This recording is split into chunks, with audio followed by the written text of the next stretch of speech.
Assalamualaikum warahmatullahi wabarakatuh.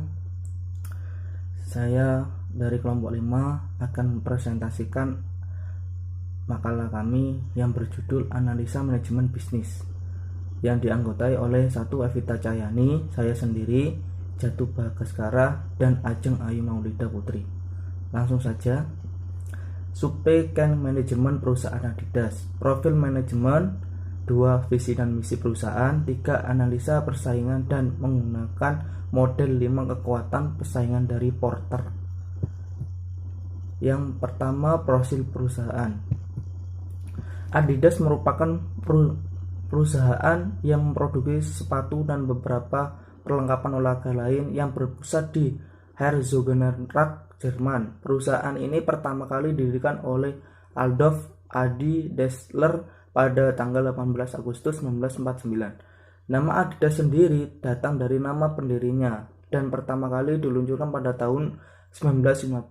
Pada tahun 1990-an, di bawah kepemimpinan CEO Robert Louis Dreyfus, Adidas semakin berkembang menjadi sebuah perusahaan manufaktur yang berbasis penjualan perusahaan. Seiring dengan hal tersebut, pada tahun 1995, Adidas mulai go publik dengan mencatatkan saham untuk pertama kali di bursa efek Frankfurt dan Paris.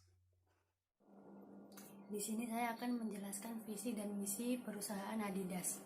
Visi: menjadi pimpinan global dalam industri perlengkapan olahraga dengan merek yang dibangun di atas semangat olahraga dan gaya hidup olahraga. Misi: A. Menjadi pemimpin inovasi dan desain yang berusaha membantu atlet dari semua tingkat keahlian mencapai kinerja puncak dengan setiap produk yang kami bawa ke pasar. B. Terus meningkatkan kualitas, tampilan, rasa, dan citra produk serta struktur organisasi kami untuk menyesuaikan dan melampaui harapan konsumen serta memberikan nilai tertinggi kepada mereka. Yang C. Menjadi organisasi global yang bertanggung jawab serta sosial dan lingkungan yang merangkul kreativitas dan keragaman serta memberikan penghargaan finansial bagi karyawan dan pemegang saham kami. Yang D. Berdedikasi untuk secara konsisten memberi hasil keuangan yang luar biasa.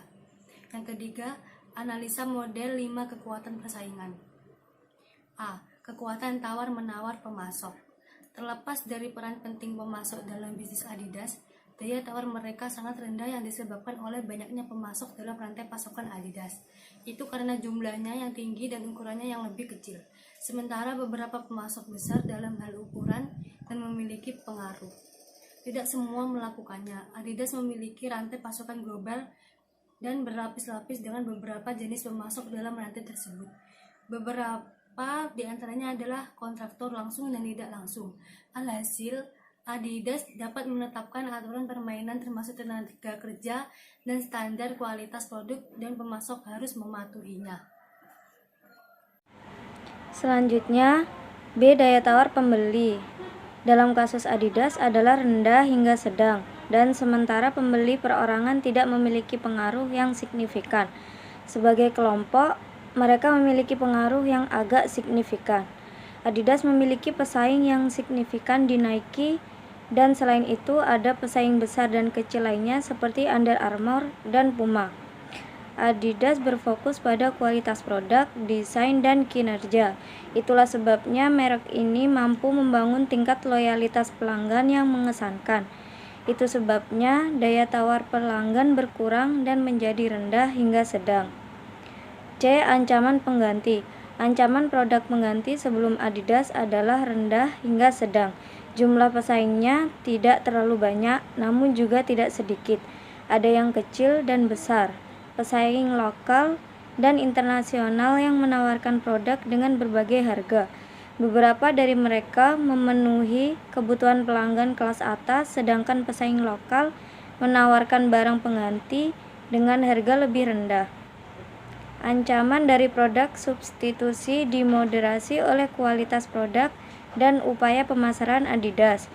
Untuk lebih meredam ancaman, Adidas telah berfokus pada pemasaran di pasar metropolitan karena sebagian besar basis pelanggannya tinggal di sana. Yang selanjutnya, ancaman pendatang baru. Ancaman pendatang baru untuk Adidas rendah hingga sedang. Walaupun sebuah merek dapat masuk dengan modal kecil dalam skala lokal, untuk menumbuhkan merek sebesar Adidas membutuhkan investasi yang sangat besar yang dapat dipahami dari ukuran produksi dan rantai pasoknya. Ada beberapa faktor yang membutuhkan investasi besar seperti teknologi, sumber daya manusia yang terampil, pemasaran, periklanan, dan lain-lain. Yang tingkat persaingan kompetitif dalam industri fashion olahraga. Tingkat persaingan kompetitif di industri tinggi. Selain pesaing utama seperti Nike, Puma, dan Under Armour, ada juga beberapa pesaing kecil lainnya yang menambah tingkat persaingan di industri. Sementara tingkat kejenuhan dalam industri telah meningkat, para pemain yang ada juga terlibat dalam pertempuran sengit untuk pangsa pasar. Semua merek berinvestasi besar dan pemasaran dan menghabiskan miliar untuk iklan dan sponsor. Meskipun jumlah merek teratas terbatas, tingkat persaingan industri masih ketat. Sekian dari presentasi kelompok kami. Fastabiqul khairat. Assalamualaikum warahmatullahi wabarakatuh.